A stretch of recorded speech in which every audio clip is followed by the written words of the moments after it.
Un homme s'avance dans l'ombre. Dans une main, un jeu de cartes.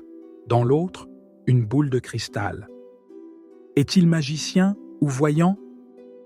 Depuis des siècles, magie et voyance sont étroitement liées. Pourtant, l'une repose sur l'illusion, tandis que l'autre prétend révéler l'invisible. D'où vient cette connexion? Pourquoi les cartes divinatoires sont-elles devenues un outil de magie?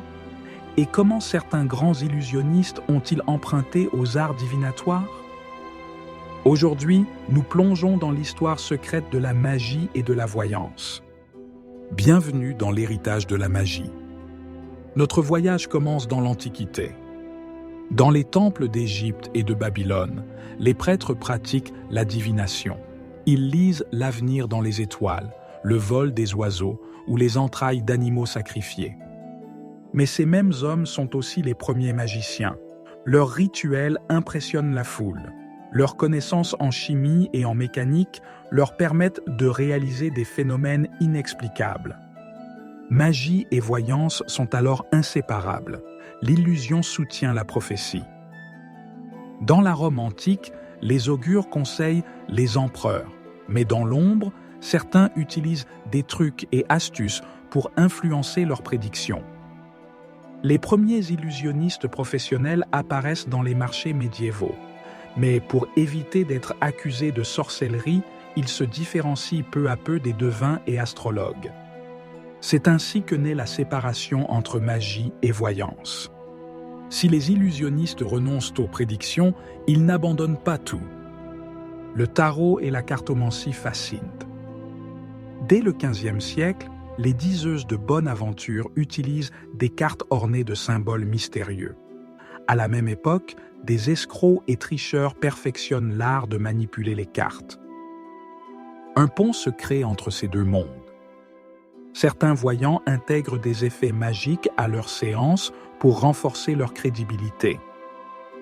Certains magiciens utilisent la cartomancie comme un simple prétexte pour captiver leur public. Au fil du temps, les cartes ne servent plus seulement à prédire l'avenir, mais aussi à le contrôler. Jean-Eugène Robert Houdin, père de la magie moderne, s'inspire des techniques de suggestion utilisées par les spirites et médiums du XIXe siècle. Il démontre comment certains phénomènes surnaturels sont en réalité des illusions bien préparées.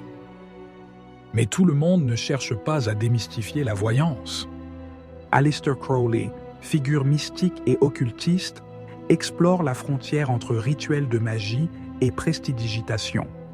Il mélange divination et illusionnisme, persuadé que la perception de la réalité peut être manipulée.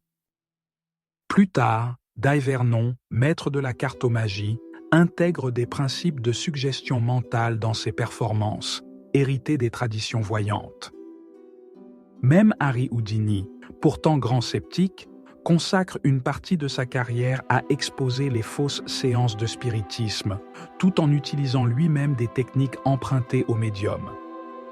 Entre révélation et illusion, la frontière est mince. Activez la cloche pour ne rien manquer et préparez-vous à plonger encore plus loin dans l'histoire secrète de la magie.